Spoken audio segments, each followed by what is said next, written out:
धीरे धीरे ध्यान से बाहर आ जाएं। आप सभी का बहुत बहुत धन्यवाद, बहुत बहुत स्वागत। कल हमने कल और परसों 2 दिन किस तरह से छोटे साहबजादों की शहादत हुई इस पर विचार किया। इससे पहले दो बड़े साहबजादे गुरु गोबिंद सिंह जी के वो चमकौर की गढ़ी में युद्ध करते हुए शहीद हुए, और उनसे जो दो छोटे साहबजादे थे वो अपनी दादी माता गुजरी जी के साथ अलग रास्ते पर चल पड़े। और वहां रास्ते में उन्हें गंगू ब्राह्मण जो रसोइया था गुरु घर का, वो मिला, और वो फिर उन्हें अपने घर ले गया। और लालच में आकर गंगू ब्राह्मण ने खबर कर दी कोतवाली में और उन्हें पकड़वा दिया। पहली रात वो सरसा नदी के किनारे परिवार अलग अलग हुआ। दूसरी रात साहबजादे बाबा कुंभा माशकी के घर पे रुके, जहां उन्हें लक्ष्मी नाम की ब्राह्मणी ने भोजन कराया। तीसरे दिन गंगू उन्हें अपने घर ले जाता है और रात को उनके माता जी की सोने की जो मोरों वाली थैली थी वो चुरा लेता है। उससे पहले वो अपनी पत्नी को कहता है कि इन्हें जहर मिला के दे दो खाने में।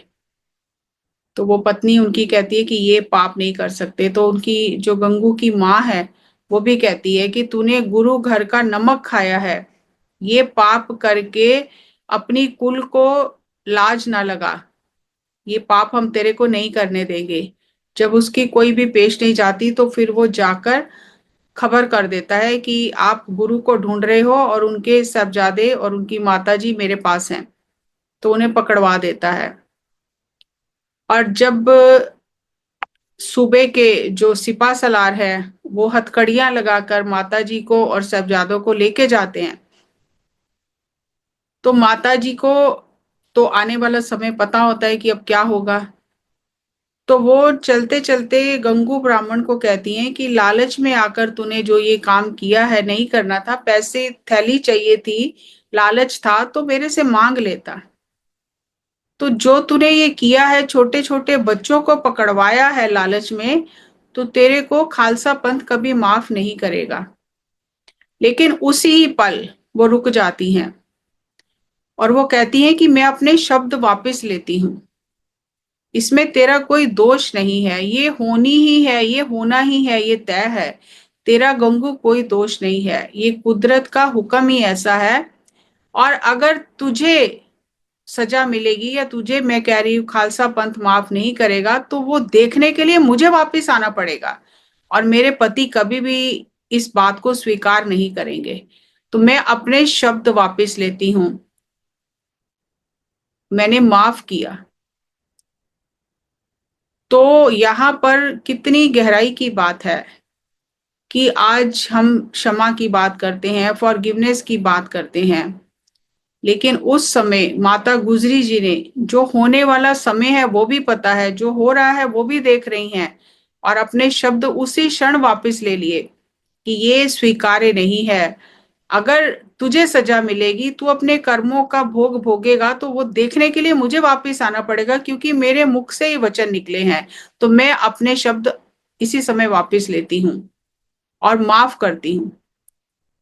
तो वो पहुंच जाते हैं नवाब के पास सरहंद, और वहां उन्हें ठंडा बुर्ज, जिसका नाम रखा गया था, जो नवाब वजीर खान ने अपने लिए बनवाया था, गर्मी में भी वहां इतनी ठंड होती थी कि हाथ पांव कांपने लगते थे, और उस जगह पर उन्हें रखा गया कि इन्हें कष्ट दिया जाएगा तो ये मान जाएंगे।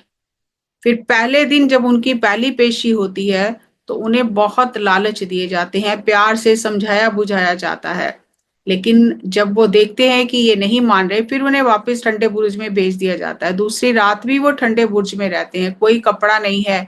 माता जी उन्हें अपनी गोदी में लेटाती हैं, प्यार करती हैं, और उन्हें उनके गुरुओं की, दादा की, परदादा की, सिखों की कहानियां सुनाकर, शहादत के किस्से सुनाकर और गुरबानी सुनाकर उनके आत्मबल को और प्रगाढ़ कर देती हैं। और फिर दूसरे दिन फिर उन्हें पेशी के लिए कोतवाली में बुलाया जाता है। ठंडे बुरज से कोतवाली का रास्ता शायद कुछ ही कदमों का है, जिसे अगर आज की तारीख में अगर हम कहें, जो कहा जाता है कि वो प्रेम की गली है। कुछ ही कदमों का फासला है। ठंडा बुर्ज सहनशीलता सिखाता है कि जो भी हो जीवन में सहन करना है, घबराना नहीं है, डरना नहीं है। और ठंडे बुर्ज से मृत्यु तक का फासला बहुत कम है। और मृत्यु कैसे स्वीकार करनी है, कैसी मृत्यु होनी चाहिए, वो शिक्षा देते हैं हमें साहिबजादे। तो दूसरे दिन उन्हें डराया धमकाया जाता है बहुत। उन्हें ये कहा जाता है कि खालसा पंथ नहीं है, सिख सिख सब खत्म हो गए हैं। आपके दोनों जो भाई हैं, वजीर खान कहते हैं कि मैंने खुद उन्हें मार दिया है, आपके पिता को भी हमने मार दिया है, अब कुछ बचा नहीं है। तो आप हमारी बात मान लो, अब आप क्यों ऐसा जिद कर रहे हो, आप अभी बच्चे हो। तो उस समय जो साहबजादे उन्हें उत्तर देते हैं, इतिहास ये कहता है कि जो साहबजादा जो रावर सिंह जी थे, वो शांत स्वभाव के थे, वो कम बात करते थे। लेकिन जो छोटे साहबजादे जिनकी उम्र 7 साल की थी, वो बहुत ही हाजिर जवाब थे, और ज्यादा जवाब वही देते थे। एक तरफ तो दो बड़े साहबजादे हैं जिन्होंने युद्ध शस्त्रों के साथ किया है, और एक तरफ ये दो छोटे साहबजादे हैं जिन्होंने शस्त्रों के साथ युद्ध नहीं किया, शब्दों के साथ युद्ध किया। उनके हर एक उत्तर के आगे सभी निरुत्तर हो जाते थे, ऐसी ऐसी दलीलें देते थे वो। तो जो बाबा फतेह सिंह जी थे, सबसे छोटे थे, उन्होंने कहा कि तुम्हें लगता है तुमने हमारे दो भाइयों को मार दिया, क्या हमारे दो ही भाई हैं? जब हमारे पिता ने ये कहा कि ये पूरा खालसा पंथ मेरे पुत्र हैं, तो हमारे तो इतने भाई हैं कि तू मार ही नहीं सकता उन्हें। और तू कह रहे हैं कि मैंने आपके पिता को मार दिया है, हमारे पिता की तरफ तो तेरी आंख उठाकर देखने की हिम्मत भी नहीं है, मारना तो बड़ी दूर की बात है। और इतना 8 महीने घेरा डाल के रखा और तुम कुछ नहीं बिगाड़ पाए, और ये तो तुम जो बता रहे हो ये असंभव है, ये हो ही नहीं सकता। तो जो सुच्चानंद दीवान था, तब उसने भड़काया। और अब यहाँ कल हमने बात की थी कि मलेर कोटला को जो नवाब था, उसने कहा कि मुझे बदला लेना होगा, मैं इनके पिता से युद्ध करके बदला लूंगा। छोटे बच्चों को कष्ट देना, ऐसी सजा देना, ये शरा के खिलाफ है, मुसलमान धर्म के खिलाफ है, मैं साथ नहीं दूंगा। और वो उठकर चला जाता है।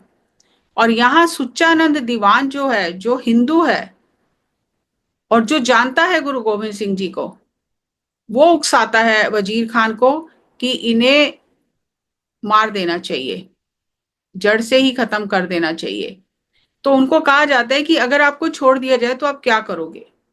तो कह रहे हैं कि हम फिर सेना इकट्ठी करेंगे, फिर युद्ध करेंगे। तो जो फिर उन्हें कष्ट दिए जाते हैं, और जब उनके सवाल जवाब सुनते हैं वो, फिर एक बार उन्हें वापस ठंडे बुर्ज में भेज दिया जाता है। अब यहां साहबजादे क्या शिक्षा दे रहे हैं हमें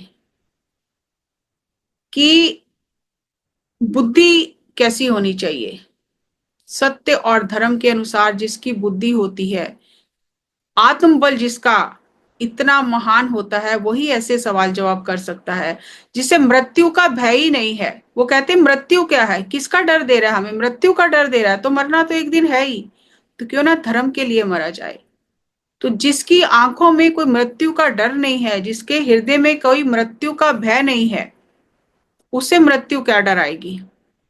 तो उन्हें फिर बहुत डरा धमका के वापस ठंडे बुर्ज में रात को भेज दिया जाता है। खाना नहीं दिया जाता, भूखे रखा जाता है। लेकिन माँ गुजरी की लोरियां, माँ गुजरी की अमृत वाणी, वो उनकी ताकत है। दोनों दिन माता गुजरी उन्हें यही शिक्षा देती है कि तुम्हारी परीक्षा हो रही है, परीक्षा में उत्तीर्ण होके आना, मेरे लाल, परीक्षा में उत्तीर्ण होके आना। अपने पिता का नाम रोशन करना, अपने दादा का नाम रोशन करना, घुटने नहीं टेकने हैं, धर्म की जीत होनी है, धर्म पर रहना है, अपने सिद्क पर रहना है, ये आपकी परीक्षा है। और इस तरह से दादी उन्हें तैयार करती है, और फिर तीसरे दिन उनकी फिर पेशी होती है। एक तरफ एक मुसलमान है, मलेरकोटला का नवाब, जो सत्य की आवाज उठाता है, और एक तरफ सुच्चानंद जो दीवान है, वो भड़का रहा है। और यहाँ ये भी कहा जाता है इतिहास में कि वजीर खान की जो पत्नी थी, वो उससे बहुत मिन्नत तरले करती है कि ये पाप मत कर, हमारे भी छोटे छोटे बच्चे हैं, तो ये पाप तुझे करने, जो तू पाप करने जा रहा है, ये कहाँ इसका भोगेंगे, कैसे भोगेगा इसको। छोटे बच्चों को इतना कष्ट देना, ये किसी भी धर्म के खिलाफ है। और वो बहुत समझाती है, और वो यहां तक कहती है कि मैं छोड़कर चली जाऊंगी, बच्चों को लेकर मैं चली जाऊंगी अगर ये किया तो। थोड़ी देर के लिए वजीर खान की आत्मा उसे झंझोड़ती है, लेकिन फिर वो सुच्चानंद दीवान कचहरी में फिर उसे भड़काता है, और फिर उसकी बुद्धि पर पर्दा पड़ जाता है। और फिर ये घोषणा की जाती है कि कोई ऐसे जल्लाद हों जो इस काम को सिरे चढ़ाएं, इस काम को पूरा करें। तो शाशल बेग, वाशल बेग करके शायद नाम आता है दोनों जल्लादों का। उनका कोई कचहरी में केस चल रहा होता है, उन्हें सजा होनी होती है। तो फिर वो कहते हैं कि अगर हमारी सजा माफ कर दी जाए तो हम ये काम करेंगे। तो नवाब जो है, वजीर खान, उनकी सजा माफ कर देता है, और उन्हें इस काम के लिए बुलाया जाता है कि आप साहबजादों को इनकी शहादत को आपको अंजाम देना है। तो फिर साहबजादों को नीहों में चिनवा दिया जाता है, फतवा लगाया जाता है कि इनको नीहों में चिनवा दिया जाए। क्योंकि ऐसा कहा जाता है कि मुसलमान धर्म में अगर किसी सत्पुरुष का खून गिरता है तो फिर विनाश होता है। तो इसलिए वो ऐसी ऐसी सजाएं निकालते थे जिसमें खून ना गिरे धरती पर, और वो उनकी मृत्यु भी हो जाए। तो उस तरह से उन्होंने नीहों में, दीवारों में चिनवाने का हुक्म दिया। तो ये जो जल्लाद हैं, फिर ये बच्चों को डराते हैं कि तुम्हें नहीं पता, तुम हमें जानते नहीं हो, हमारे दिल में बिल्कुल भी रहम है ही नहीं। तो उन्हें, बच्चों को ये कहते हैं साहबजादों को कि आपके दादा जो थे, हमारे दादा ने ही उन्हें शहादत दी थी, उनका सिर धड़ से अलग किया था हमारे दादा ने, हम खानदानी जल्लाद हैं। और आपके परदादा को जो तत्ती तवी पर बिठाया गया था पंजवें गुरु श्री गुरु अर्जन देव जी को, वो हमारे परदादा ने ही वो किया था, तो हम खानदानी जलाद हैं। तो बाबा फतेह सिंह जी कहते हैं ये तो टाकरा ही बहुत बढ़िया हो गया है, कमाल का टकराव हो गया है कि तुम खानदानी जलाद हो और हम खानदानी शहीद हैं।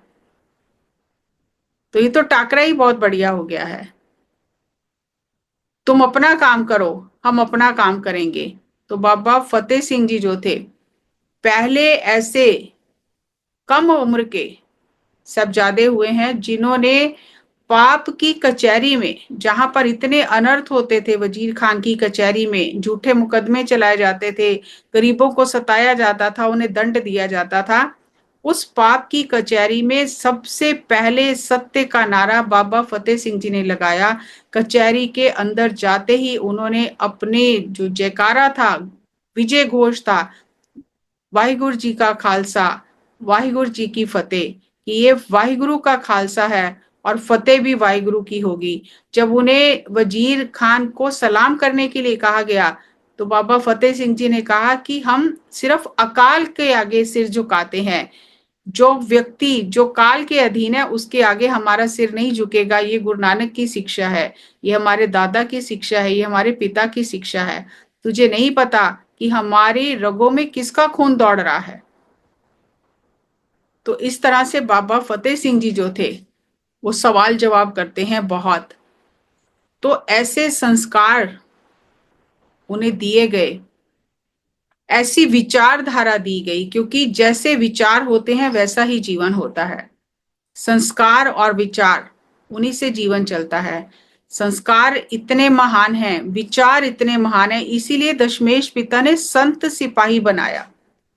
पहले 9 गुरु जो हुए, उन्होंने आत्मा को सशक्त करने के लिए बानी, गुरबानी, कथा कीर्तन, ये सब सिख संगत को दिया, संत बनाया, और फिर दसम पिता ने उन्हें सिपाही बनाया। अगर पहले संत नहीं बनेंगे और सिपाही बन जाएंगे तो अनर्थ करेगा। अगर पहले संत बन गए, सद्गुण आ गए जीवन में, आत्मा जाग गई, फिर ऐसे व्यक्ति के हाथ में अगर शस्त्र होगा तो वो लोक कल्याण के लिए शस्त्र उठाएगा। वो किसी लालच के लिए या किसी जगह जायदाद के लिए एक शस्त्र नहीं उठाएगा।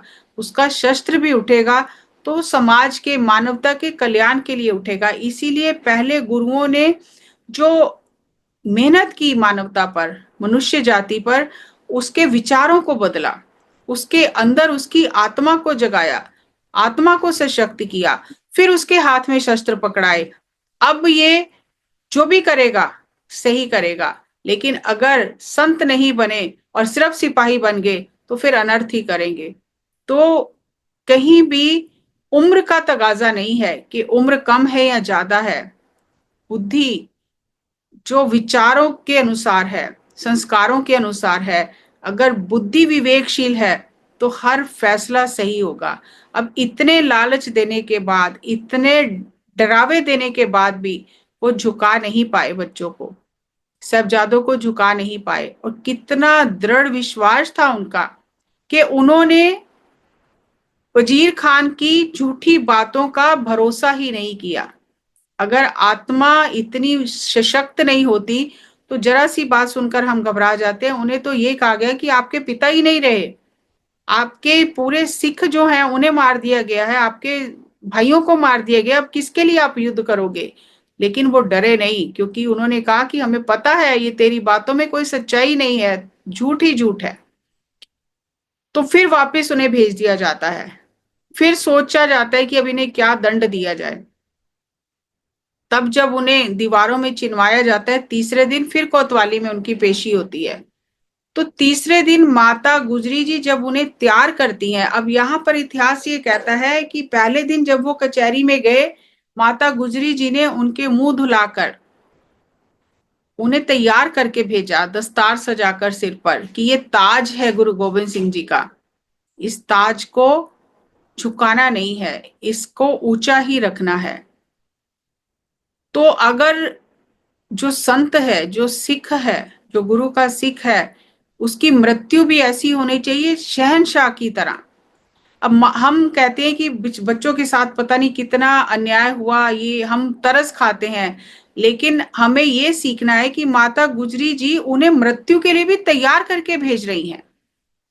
वो उदास नहीं है इस बात के लिए कि बच्चों का क्या हो जाएगा, जानते हुए भी, लेकिन वो उन्हें इतने चाव से तैयार करके भेज रही हैं। और यहाँ बहुत प्यारी प्यारी कविताएं जो कवियों ने लिखी हैं कि माता गुजरी जी हवाओं से कहती हैं कि मुझे ये बता मेरा लाल किस तरफ चला गया है हमें छोड़कर। बच्चे मुझसे बार बार पूछ रहे हैं कि हमारे बड़े भाई कब आएंगे, कहाँ चले गए हैं। तो वो उन्हें कहती है कि वो धर्म युद्ध के लिए गए हैं। तो कहते हैं कि धर्म युद्ध से जब वापिस आएंगे ना जीत के, तो हम रूठ जाएंगे, हम उनसे बात ही नहीं करेंगे कि हमें छोड़कर पिताजी और भाई कहाँ चले गए हैं। अब जब वो आएंगे जीत के तो हम बात नहीं करेंगे। तो साहबजादा जुझार सिंह जी कहते हैं, जोरावर सिंह जी कहते हैं, अपने भाई फतेह सिंह जी को समझाते हैं कि नहीं, थोड़ी देर रुक जाएंगे फिर बात करेंगे, क्योंकि वो धर्म युद्ध जीत कर आएंगे। तो ऐसा नहीं कि हम नाराज होके बैठ जाएंगे, थोड़ी देर हम नाराज होंगे और फिर उनसे पहले प्रॉमिस लेंगे, वचन लेंगे कि आज के बाद कभी भी हमें छोड़कर नहीं जाएंगे, हम भी धर्म युद्ध में उनके साथ रहेंगे, हमें क्यों छोड़कर चले गए, हम भी धर्म युद्ध में उनके साथ जाते। तो इस तरह की बातें करते हैं और माता गुजरी जी उन्हें ये दिलासा देती है कि हम मिलेंगे सब, फिर दोबारा मिलेंगे, जबकि वो जानती है कि अब हम सचखंड में जाके ही मिलेंगे, यहाँ धरती पर मिलन नहीं होगा। लेकिन फिर भी उन्हें दिलासा देती हैं, दोनों दिन उन्हें तैयार करके भेजती हैं, शिक्षा देकर, उनके माथे चूम कर भेजती हैं कि मेरे लाल तुम जीत कर आना, उत्तीर्ण होकर आना इस परीक्षा में, ये परीक्षा की घड़ी है। और तीसरे दिन जब फिर उन्हें कचहरी में भेजा जाता है तो तीसरे दिन माता गुजरी जी उन्हें कलगियां सजाती हैं, जो उनके पास कलगियां होती हैं उनके माथे पे कलगियां सजाती हैं। और वो कहती हैं कि आज माता जीतो जी थोड़े देर के लिए आ जाएं और देखें कि कैसे उनके साहबजादे तैयार होकर मृत्यु को दुल्हन बनाने के लिए जा रहे हैं। थोड़ी देर वो, अगर उन्हें ये जिंदगी मिले तो वो आकर देखें। और माता गुजरी जी बार बार ये कहती हैं कि ये परीक्षा में उत्तीर्ण हो जाए ताकि मुझे अपने बेटे के सामने आंख ना झुकानी पड़े। ये मेरी जिम्मेदारी मुझे दी गई है, माता जीतो जी ने दी है, ये मेरे लाल ने मुझे जिम्मेदारी दी है इन बच्चों को तैयार करके भेजने की, ये परीक्षा में उत्तीर्ण हो जाए, नहीं तो मैं उन्हें क्या क्या कहूंगी मैं उन्हें। तो इस तरह से माता गुजरी जी उन्हें कलगियां सजाकर कि ये दुल्हन को ब्याहने जा रहे हैं, मृत्यु रूपी दुल्हन को ब्याहने जा रहे हैं, इतने चाव से उन्हें भेजती हैं। और जब वो साहबजादे कहते हैं जाने के टाइम कि माता जी आज आपने नहीं कहा कि जीत के आना, तो उन्होंने कहा नहीं, आज आप चलो, मैं आपके पीछे पीछे ही आ रही हूँ, आज आप वापस नहीं आओगे, आज आप सीधे सत्य लोग जाओगे और मैं आपके पीछे पीछे आ रही हूँ, इसलिए आपको नहीं कहा कि आज वापस आ जाना या जीत कर आना, आज आगे की यात्रा पर जाना है। तो वो माता गुजरी जी उन्हें इतने प्यार से तैयार करके भेजती हैं और फिर वही होता है जो तय होता है कि उन्हें दीवारों में चिनवा दिया जाता है। दीवारों में चिनवाने के बाद भी कुदरत ऐसी खेल खेलती है कि वो दीवार ही फट जाती है और साहबजादे गिर जाते हैं। फिर उस समय वजीर खान के इशारे से ये वाशल बेग और साशल बेग जो जल्लाद होते हैं, वो उनकी जो सांस की नली है उसे काट देते हैं और साहबजादे तड़पते रहते हैं। और थोड़ा सा पहले जब दीवारों में चिना जा रहा था तो थोड़ा सा फतेह सिंह जी, साहबजादा फतेह सिंह जी उदास होते हैं। तो जुझार जोरावर सिंह जी उनसे पूछते हैं कि आपके चेहरे पर उदासी क्यों है। नहीं, गलत हो गया। जब जो जोरावर सिंह जी जो है वो उनका चेहरा थोड़ा उदास होता है तो बाबा फतेह सिंह जी पूछते हैं कि क्यों आपको उदास क्यों हो, आपका चेहरा क्यों उतरा है। तो उस समय जोरावर सिंह जी कहते हैं मैं इसलिए उदास हूं कि माँ की कोख में पहले मैं आया, की पर आंख पहले मैंने खोली और सत्य लोक मुझसे पहले तू जाएगा, क्योंकि उनका थोड़ा सा कद छोटा है उम्र के हिसाब से। तो इसलिए मैं उदास हूं कि आया तो पहले मैं था पर जाएगा पहले तू। तो उन्होंने कहा नहीं, हम इकट्ठे ही जाएंगे। तो जब उनकी वो नस काट दी जाती है, खूनो खून हो जाते हैं दोनों साहबजादे, बेहोश हो जाते हैं, तो कहते हैं कि 12.5 मिनट फतेह सिंह जो बाबा फतेह सिंह जी थे उनके पांव हिलते रहे, तड़पते रहे वो, और फिर धीरे धीरे उनके श्वास निकल गए। और इस तरह दोनों साहबजादे जो थे वो धर्म और सत्य पर अडिग रहते हुए अपने आप को न्यौछावर कर गए। दशमेश पिताजी कहते हैं कि मैंने किश्तों में कर्जा उतारा है। पहली किश्त में पिता का कर्जा, पिता कुर्बान किया। दूसरी किश्त में दो साहबजादे बड़े आंखों के सामने शहीद हुए।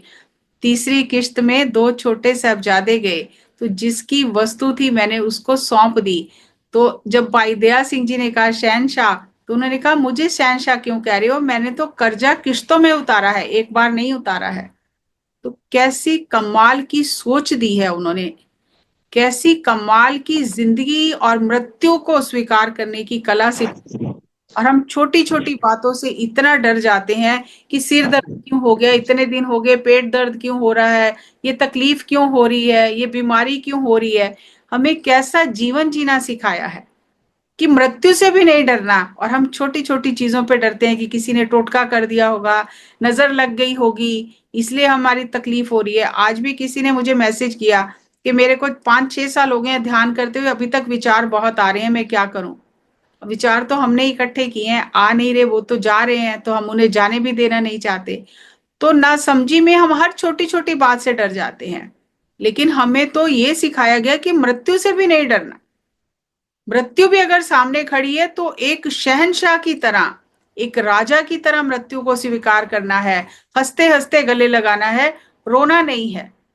किसी भी परिस्थिति में हम कहते हैं कि प्रेजेंट मोमेंट में रहना।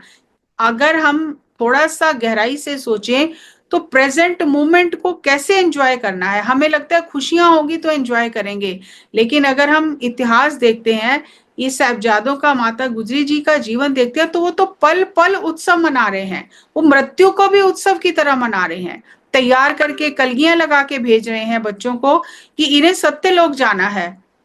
उनके चेहरे पे कोई उदासी नहीं है। लेकिन आज हम उनकी याद करके हमें उदास हो जाते हैं कि अरे कितना कष्ट उन्हें हुआ। लेकिन उन्होंने तो हमें ये सिखाया कि धर्म और सत्य के मार्ग पर मृत्यु भी सामने खड़ी है तो भी तैयार होके गले लगाना है, हंसते हुए गले लगाना है। तो इस तरह से साहबजादों की शहादत होती है। और कितनी देर तक वो उनके जो देह है वो पड़ी रहती है, और माता गुजरी जी को भी बहुत कष्ट देके उन्हें शहीद किया जाता है। और फिर माता गुजरी जी और साहबजादों का टोडरमल दीवान जो है वो उस समय सोने की मोहरें बिछा के धरती खरीद कर वो उनका संस्कार करते हैं।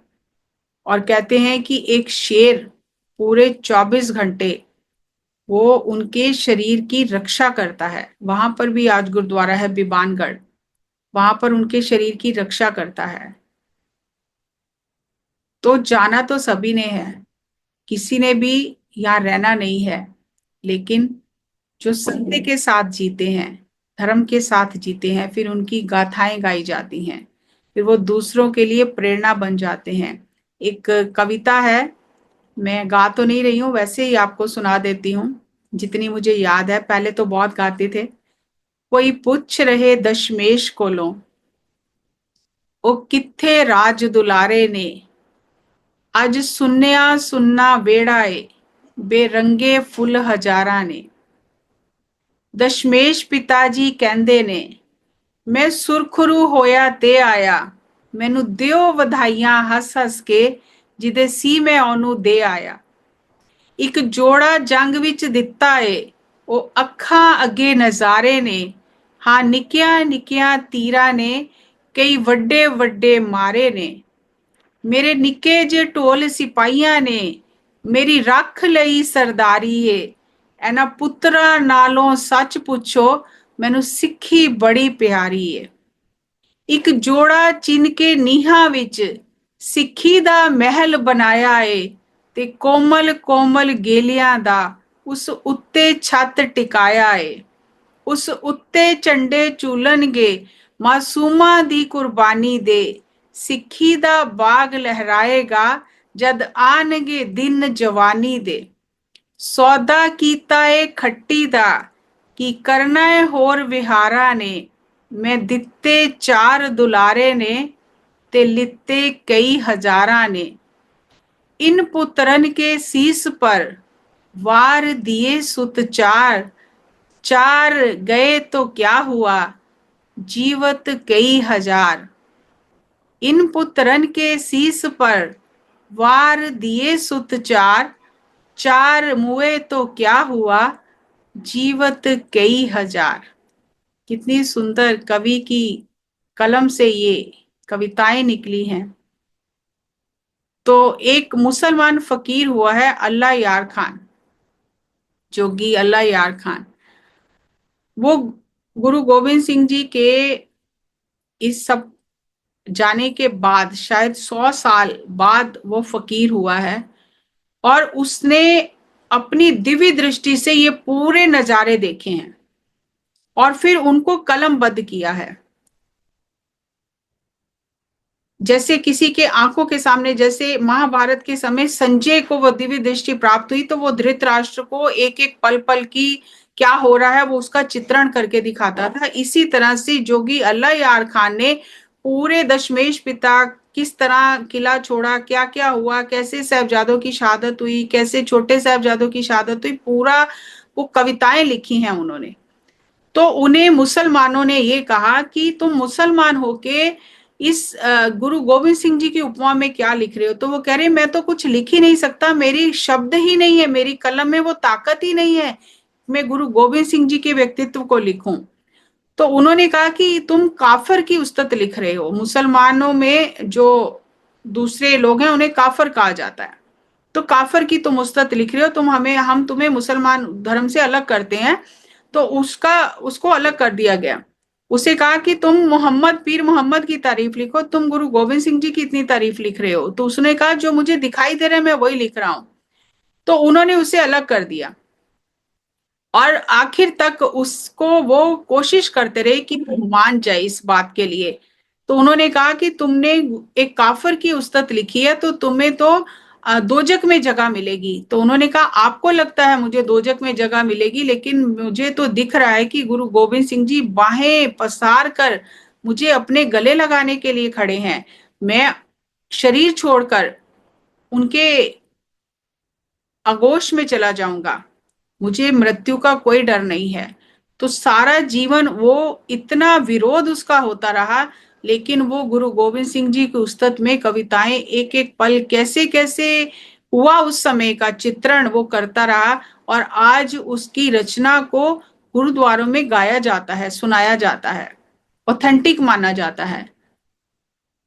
तो जो भी सत्य के मार्ग पर चलता है उसके रास्ते पर बहुत कठिनाइयां आती हैं। अब अगर जो उसे दिख रहा है अपनी आंखों से वो अपने कलम बंद कर रहा है, तो उसके जीवन में भी इतनी कठिनाइयां आई कि उसे बार बार कहा गया कि तुम ये मत करो, तुम पीर मोहम्मद की उस्तत लिखो।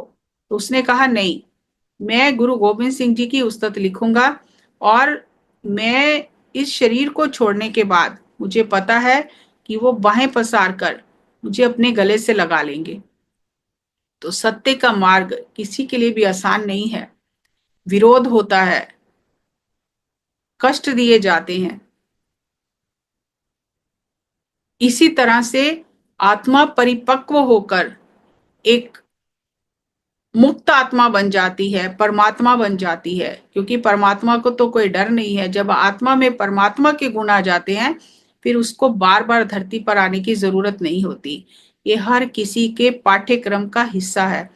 कौन आत्मा कब ये पाठ सीख लेती है, कब निडरता और निर्वैरता और सत्य पर, धर्म पर चलना सीख लेती है, डट के खड़े होना सीख लेती है अधर्म के सामने, तब धर्म की जीत होती है और आत्मा धरती पर अपना पूरा जीवन सारे सबक सीखकर परमात्मा बनकर चली जाती है। हम उन सभी परमात्माओं को याद करते हैं, उनके जीवन से प्रेरणा लेते हैं।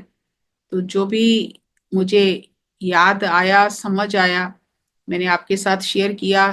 मैं बहुत हैरान हूं कि पता नहीं कितने साल पहले हम ये कविताएं गाते थे, आज कैसे वो याद आ गई और पूरी याद आ गई। मैंने कोई पढ़ी नहीं थी, अचानक से याद आ गई। तो बहुत बहुत धन्यवाद गुरु शक्तियों का, आप सभी का, कि हम सब मिलकर इन बातों पर विचार करते हैं। और प्रेम का मार्ग जो है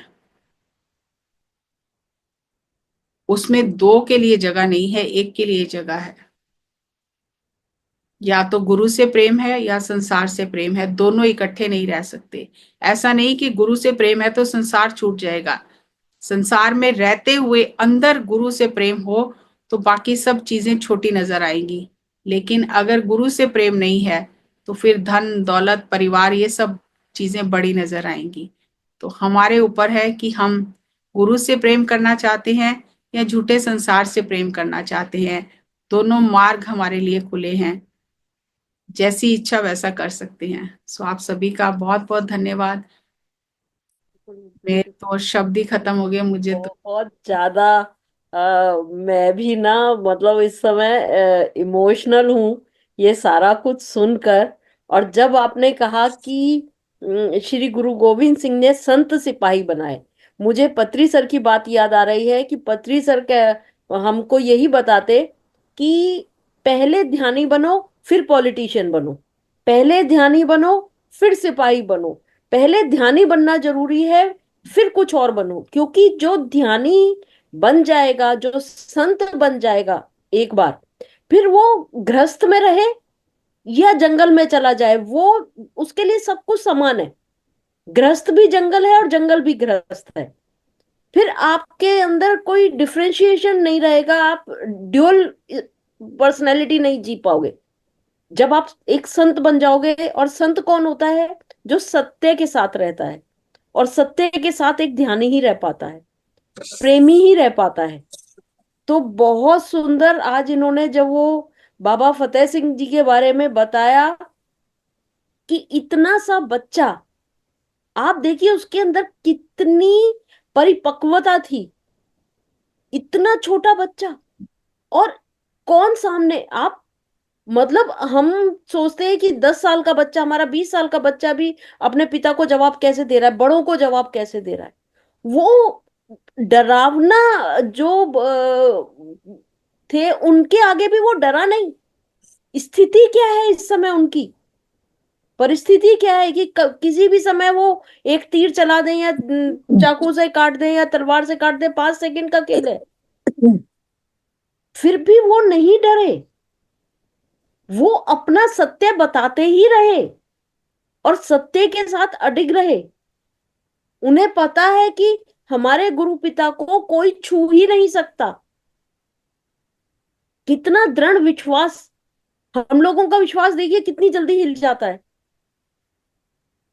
बहुत जल्दी हिलता है। जरा सा कोई कुछ कह दे 1 मिनट में, मतलब दूसरे को बस हमारे कान में हल्का सा फुसफुसाने की जरूरत है, और हमारा विश्वास ये गया और हो गया, पता नहीं कहाँ को चला जाता है। फिर तो ढूंढना भी वापस मुश्किल हो जाता है कि अब गया कहाँ, उसे ढूंढो ही कहाँ से। कोई उसका अता पता भी नहीं है हमारे पास, कोई निशानी भी छोड़ के नहीं जाता। फिर वो विश्वास चला ही जाता है, बहुत जल्दी जाता है हमारा विश्वास। इतने इतने से बच्चों में इतना दृढ़ विश्वास, कि उन्हें कोई नहीं दिख रहा पर उन्हें विश्वास है सब है। भाई भी हमारे वापस आ जाएंगे। उस कविता में उन्होंने यही बताया कि भाई भी आ जाएंगे, फिर उनसे रूठेंगे, फिर उनसे मान जाएंगे, क्योंकि वे विजय प्राप्त करके आएंगे। कितना विश्वास है।